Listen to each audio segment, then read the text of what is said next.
काषाय वस्त्रं करदण्डधारिणं कमण्डलूपद्मकरेण शङ्खं चक्रं गदाभूषितभूषणाढ्यं श्रीपादराजं शरणं प्रपद्ये।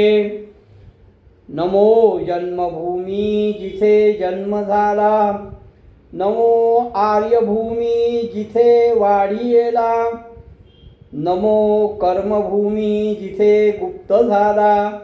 नमस्कार माझा सद्गुरु दत्तात्रयाला।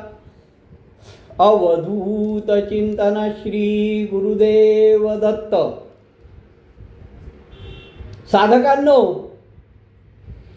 आपण गुरुचरित्र बघतोय, गुरुचरित्राविषयी जाणून घेतोय। काही जणांनी मला काल फोन करून प्रश्न विचारला की काका, तुम्ही 7 दिवसात गुरुचरित्राचं पारायणात्मक प्रवचन करता, तर ते 7 दिवसात कसं काय आटोपतं? आणि आज साधारणतः 5 भाग झाले, तरीही आपण नृसिंह सरस्वतींचे जन्म काय त्याच्या आत श्रीपाद श्रीवल्लभांपर्यंत सुद्धा आलेलो नाही आहे. तर असं कसं? तर त्याचं सोपं कारण आहे. पहिली गोष्ट म्हणजे 7 दिवसात तुम्हाला त्या अवधीमध्ये 53 अध्यायांचं सार समजावून सांगायचं असतं. त्यामुळे त्यात अतिशय महत्त्वाचं जे आहे ते सांगितलं जातं. आणि आता जर मी तुम्हाला सांगतोय, ही गुरुचरित्र पूर्ण म्हणजे त्यातल्या अतिशय खास खळगा हे समजून सांगण्याचा प्रयत्न करतोय. 7 दिवसात जे सांगतो त्यावेळेस माझ्या प्रवचनाकरता साधारणतः 2.5 ते 3 तास रोज लागतात. पण इथे मला अर्ध्या तासातच मी ठरवलंय की रोज अर्धा तास फक्त सांगायचं, जेणेकरून तुम्हाला कंटाळाही येणार नाही आणि ऐकण्यामध्ये तुम्हाला एक आवड निर्माण होईल, एक आस्था निर्माण होईल, एक श्रद्धा निर्माण होईल. म्हणून मी फक्त अर्धा तासच सांगतो. तर ज्यांनी काल प्रश्न विचारला त्याच्या प्रश्नाचं उत्तर मला असं वाटतं त्याला निश्चित मिळालं असेल. असो, नामधारकाला सिद्धांनी, पुन्हा सांगतो की सिद्धांनी जे नामधारकाला सांगितलं हे नामधारक निमित्त आहे. सिद्धांनी काल आपल्याला सांगितलंय कलीचं आणि ब्रह्माचं बोलणं. सिद्धांनी काल सांगितलं, त्याच्यामध्ये वेदधर्म मुनींविषयी त्यांनी सांगितलं. म्हणजे शिष्य कसा असावा, गुरुवाक्य प्रमाण कसं मानावं आणि परमात्म्यापेक्षाही देवापेक्षाही श्रेष्ठ हा गुरु आहे, हे काल दीपकाच्या आख्यानातून आपल्याला कळलं. कारण भगवान शिव आणि भगवान विष्णू दोघेही वर द्यायला आले, पण यांनी वर घेतला नाही. आणि विष्णूंनी अतिशय आग्रहाने देण्याचा प्रयत्न केला. त्यावेळेस फक्त माझी गुरुभक्ती वाढू दे हाच वर मागितला. हे काळ आपण बघितलं. नामधारकाने ते ऐकल्यानंतर नामधारकाला अतिशय भरून आलंय आणि त्याची उत्कंठा शिगेला पोचली आहे की गुरुचरित्र पुढे काय आहे. तेव्हा सिद्ध म्हणतो, दृढ भक्ती असे जाणा सखोल गुणी, दांभिकाला ते कळणार नाही.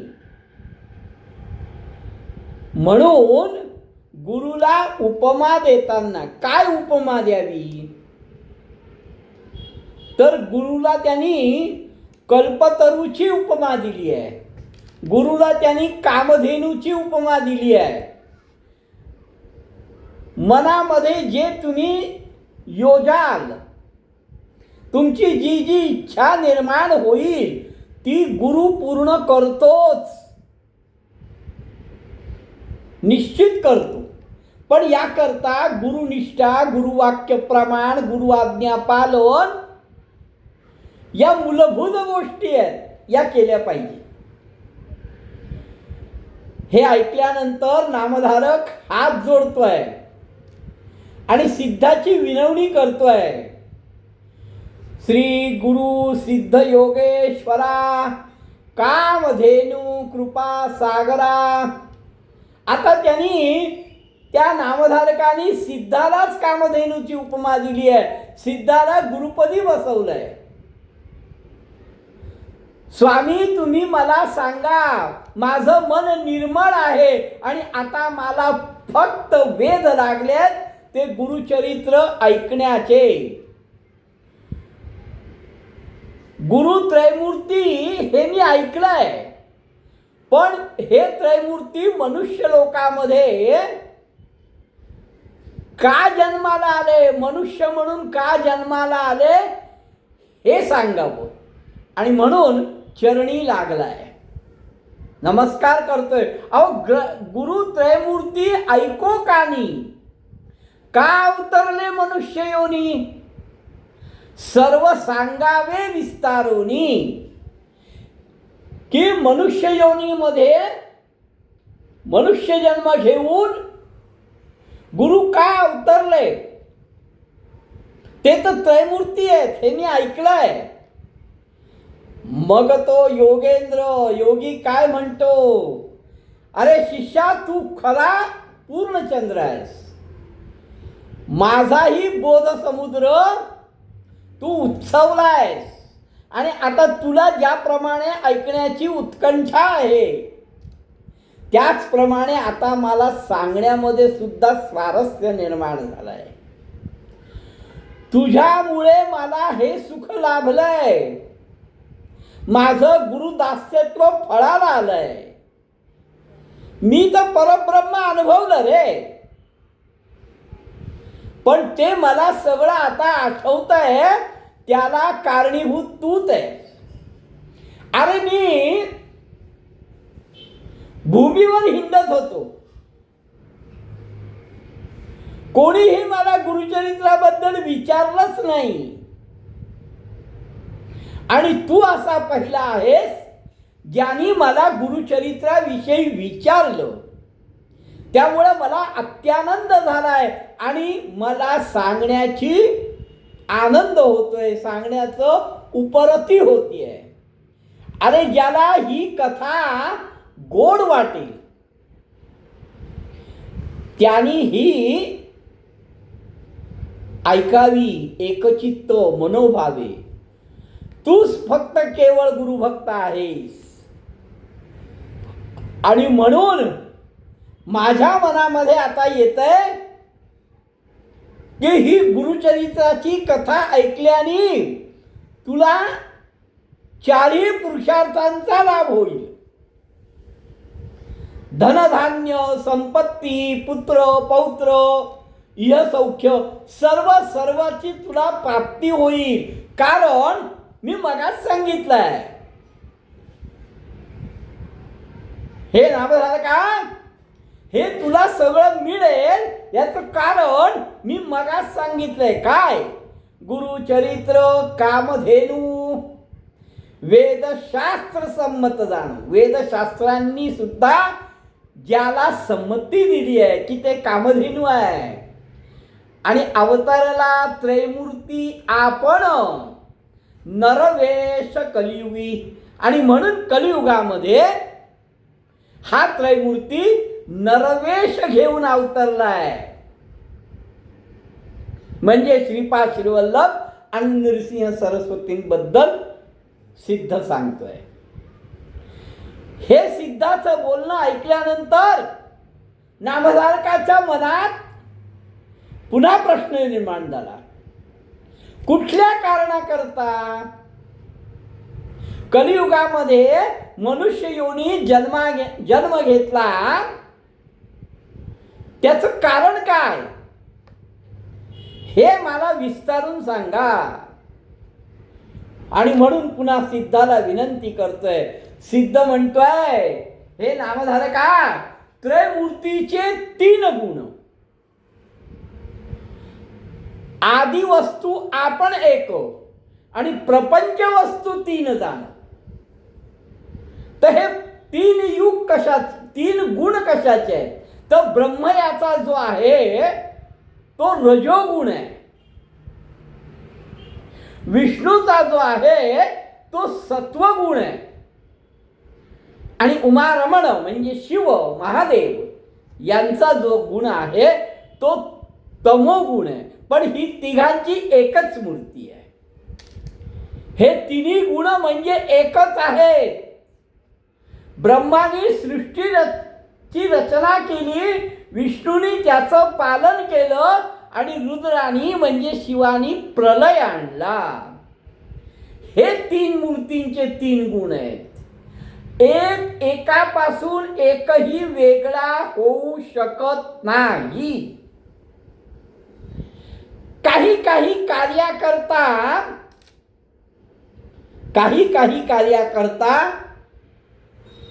भगवंताला या पृथ्वीवर जन्म घ्यावासा वाटतो, घ्यावा लागतो, असं पुराणांमध्ये सुद्धा सांगितलंय.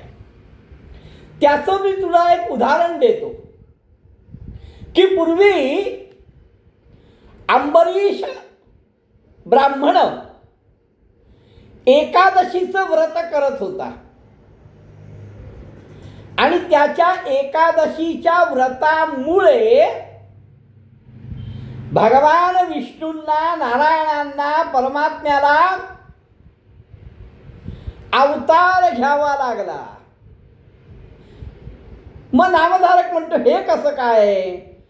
तो एकादशीचं व्रत करतोय आणि त्याच्या व्रताच्या निमित्ताने भगवान विष्णूंना भूतलावावर अवतार घ्यावे लागले. हे कसं? हे मला जरा विस्तारून सांगा. सिद्ध म्हणतो, बरोबर आहे, आता ते तुला विस्तारपूर्वक कसा सांगतो ती ऐक. हा अंबरीश एकादशीचं व्रत करत होता, पूजा करायची, हरिचिंतनामध्ये सर्व काळ घालवायचा, आणि त्याचा तपाचा भंग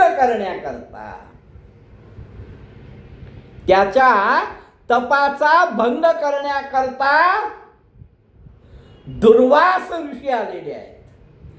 असो त्याच्या व्रताशी भंग करावया आला ऋषी, अतिथी होऊन हटसी पावला मुनी दुर्वास.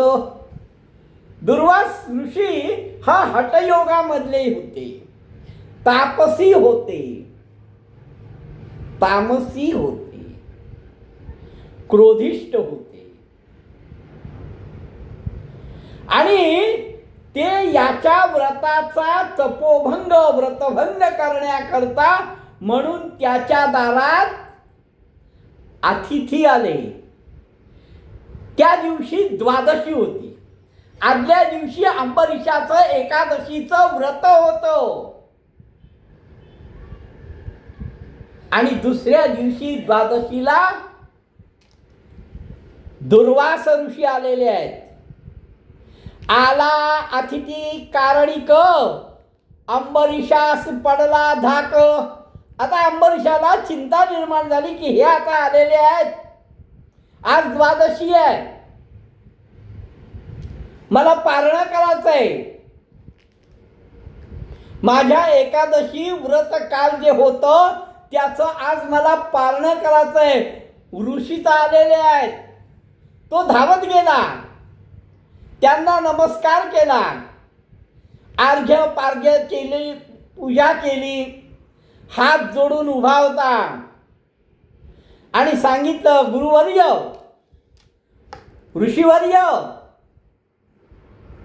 आपण स्नानाला जावं, 1 तास उरलेला आहे, मला व्रताचं पारणं करायचं आहे, आपण त्वरित यावं स्नान करून. ऋषी जाऊनी नदीसी. अंबरीशांनी सांगितल्यानंतर दुर्वास ऋषी नदी किनारी गेले आणि अनुष्ठान आणि आपलं आह्निक उरकण्यामध्ये त्यांनी वेळ लावला. तोपर्यंत पारणं करण्याची वेळ जवळ येऊन ठेपली. ऋषी जाऊनी नदीची अनुष्ठान करीती विधीसी विलंब लागला तयासी आली साधन घटिका. आता ऋषी तर तिकडे गेलेले आहेत, अनुष्ठानाला गेलेले आहेत, पारणं करायची वेळ आलेली आहे. काय करावं बरं? ऋषींच्या आधी भोजन करणं योग्य नाही. अतिथीच्या आधी भोजन करू नये. आणि ते तर दुर्वास आहेत. अंबरीशाला चिंता निर्माण झाली आणि आपल्या व्रताचा भंग होईल म्हणून त्यांनी फक्त पूजा केलेलं तीर्थ जे आहे ते प्यायलाय, जेवला नाही. व्रतभंग होईल म्हणून पारणे केले तीर्थ घेऊनी. तीर्थ घेऊनच त्यांनी पारणं केलं. नाना प्रकारचे पक्वान्न बनवले होते. ऋषींकरता नाना प्रकारची पक्वान्न बनवली होती. अतिशय साग्र संगीत असं भोजन बनवलेलं होतं, पण त्यांनी ते काहीही घेतलं नाही. पारणे केले तीर्थ घेऊनी नाना प्रकार पक्वान्नी पाक केला ऋषींकरता नाना प्रकारची पक्वान्न केली. तव आले दुर्वास देखा. यांनी तीर्थ घेऊन पारणं सोडलं, उपवास सोडला फक्त तीर्थ घेऊन. आणि दुर्वास आले आणि त्यांनी अंबरीशाच्या तोंडाकडे बघितलं. त्याच्या तोंडाला तीर्थ लागलेलं होतं. पण दुर्वास म्हणाले, भोजन केलेस, तू जेवलास अतिथीला सोडून. मी दुर्वास आहे. मी तुझ्याकडे आलो असताना तू मला सोडून भोजन केलंस. थांब, मी तुला शाप देतो. तवा आले दुर्वास देखा पाहोनी अंबरीशाच्या मुखा म्हणे भोजन केलेस का? अतिथीविना दुरात्म्या. अरे दुरात्मा आहेस तू, अतिथीला सोडून जेवलास तू. मी आलोय तुझ्याकडे अतिथी म्हणून. मी स्नान करून माझा अन्न उरकून येतोय, त्याच्या आत तू जेवलास. थांब, मी तुला शाप देतो. शाप देता ऋषीश्वरासी. ऋषींनी अंबरीशाला शाप देण्याकरता हातात पाणी घेतलं की आता तू अतिथीचा अपमान केला आहेस. अतिथीच्या आधी जेवलायस. अंबरीश जेवला नव्हता, फक्त तीर्थ घेतलं होतं. पण अंबरीशाला त्यांनी सांगितलं, तू माझ्या आधी जेवलायस, अतिथीच्या आधी जेवलायस, मी तुला शाप देतो.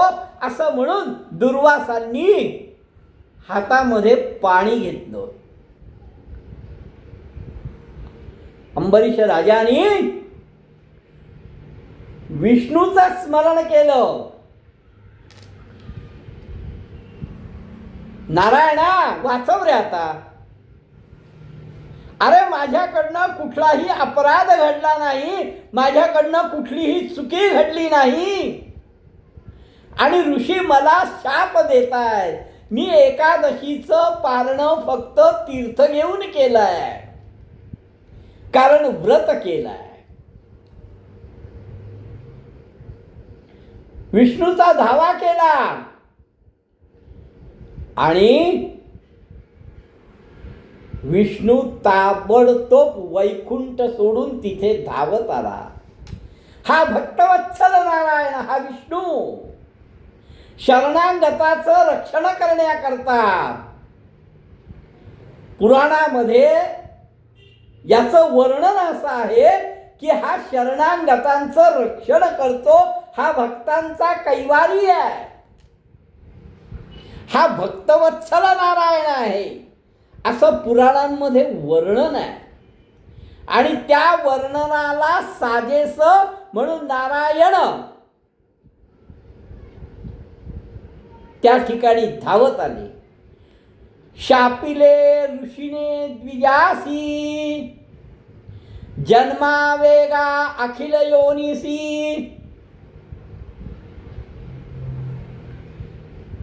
तव पातला ऋषिकेशी, येऊनी जवळी उभा केला. अंबरीशाचा जवळ उभा राहिला आहे आणि ऋषी दुर्वास त्याला शाप देणार. आता ऋषींचं वचन खोटं नाही होणार, पण त्या अंबरीशाने भगवान विष्णूंचे चरण धरले. भक्तवत्सला, दीनदयाळा, वाचव आता. तेव्हा विष्णू नारायण दुर्वासांना म्हणतात, तुवा शापिले अंबरीशासी, राखीन आमुच्या दासासी, शाप आम्हा तुम्ही द्यावा. अहो ऋषीश्वरा, तुम्ही उगाचच दुर्वासांना शाप दिलाय. मी मात्र माझ्या या भक्ताचं रक्षण करण्याकरता आलोय, त्यामुळे तुम्ही त्याला शाप न देता तुम्ही मला द्यावा. आता दुर्वास ऋषी हे सामान्य नव्हते, ऋषीश्वर होते आणि हा ईश्वराचा अवतार होता. पुढे येणार आहे कथा. अनुसयेच्या पोटी शिवानी जो अवतार घेतला तो हा दुर्वास. दुर्वास हे ज्ञानी होते, ऋषीश्वर होते, ईश्वराचा अवतार होता. केवळ ईश्वर अवतार फेडावया भूमी भार.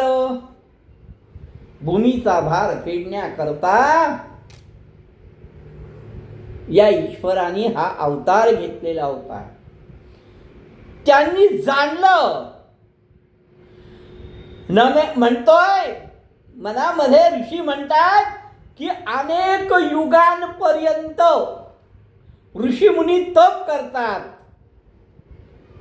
अनेक युगांपर्यंत ऋषी मुनी तप करतात, साधना करतात, पण हरिचरणाच्या भेटी करता साधना करतात, नारायणाच्या दर्शनाकरता साधना करतात. आणि हा नारायण कुठलंही तप अनुष्ठान न करता भक्तांकरता धावून आलाय. मग आता यालाच भूमीवर जन्म घ्यायला लावावा, म्हणजे हा लक्ष्मी सहित भूमीवर जन्माला येईल आणि लोकांना तारणहार होईल.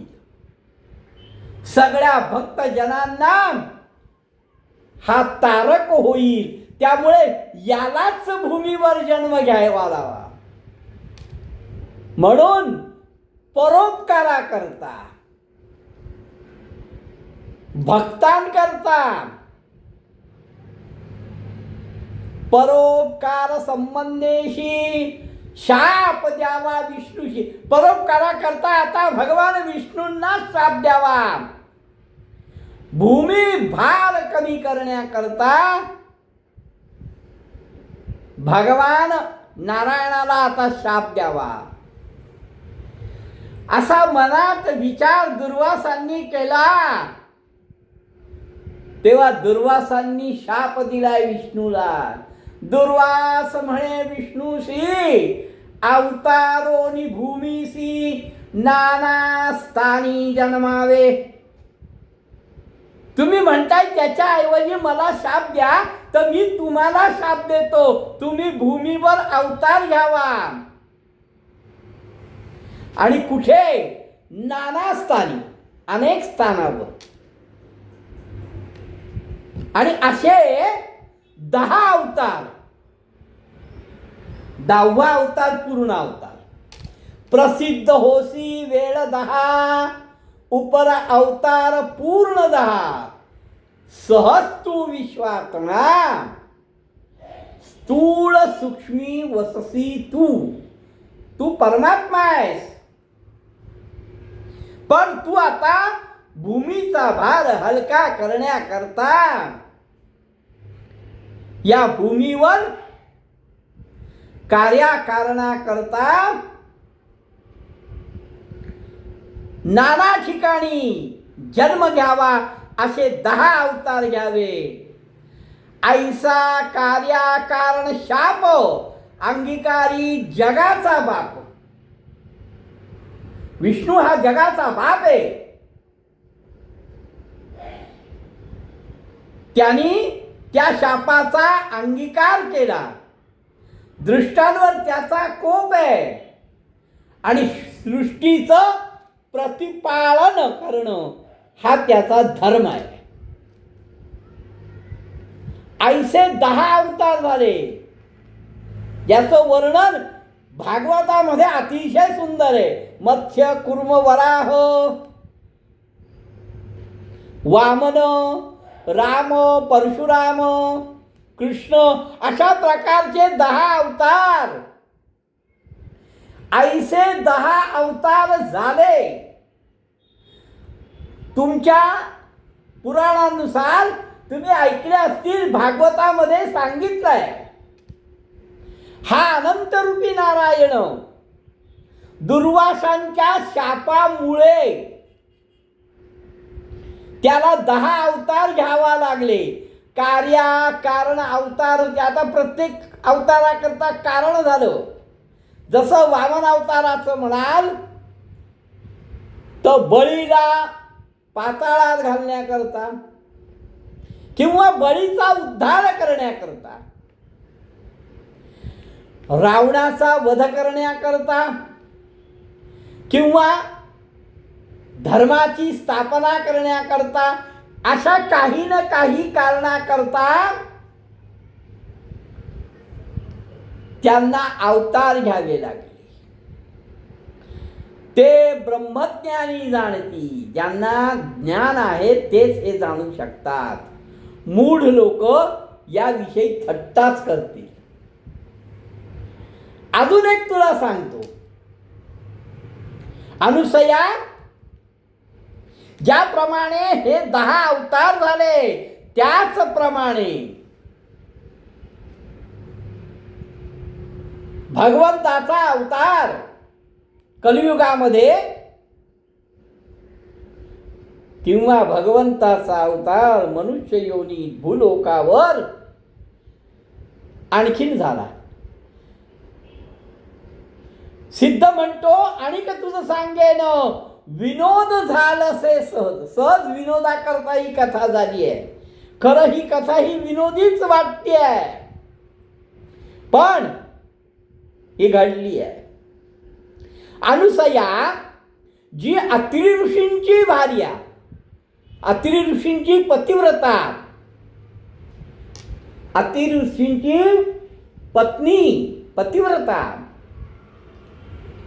तिच्या घरी जन्माला आले. बघा, जे दुर्वासांचं सांगितलं ते आता येईल, लक्ष द्या. तिच्या घरी जन्म झाले. 3 मूर्ती अवतरले. 3 मूर्ती, ब्रह्मा, विष्णू, महेश. ही मला असं वाटतं ही गोष्ट सर्वश्रुत आहे, तरीही मी थोडक्यात सांगतो. कपटवेश धारण करून आले आणि तिचे पुत्र झाले. सिद्ध म्हणतोय, त्यावेळेस नामधारक त्याला विचारतो, विनोद कथा म्हणतोस आणि देव प्रगट झाले म्हणतोस, तिचे पुत्र झाले म्हणतोस, हे कसं काय? अत्रि ऋषी पूर्वी कोण? नामधारकाने फार वृत्तांत विचारायला सुरुवात केली आहे. अत्रि ऋषी हे पूर्वी कोण? कोणापासून त्यांचा जन्म? त्यांचा मूळ पुरुष कोण? हे सगळं मला आता ऐकण्याची इच्छा आहे. त्यावेळेस नामधारक त्याला जी अत्रि ऋषींची कथा सांगतो किंवा भगवंताने अवतार कसा घेतला ही जी कथा सांगतो ते आपण उद्या बघू. अवधूत चिंतन श्री गुरुदेव दत्त.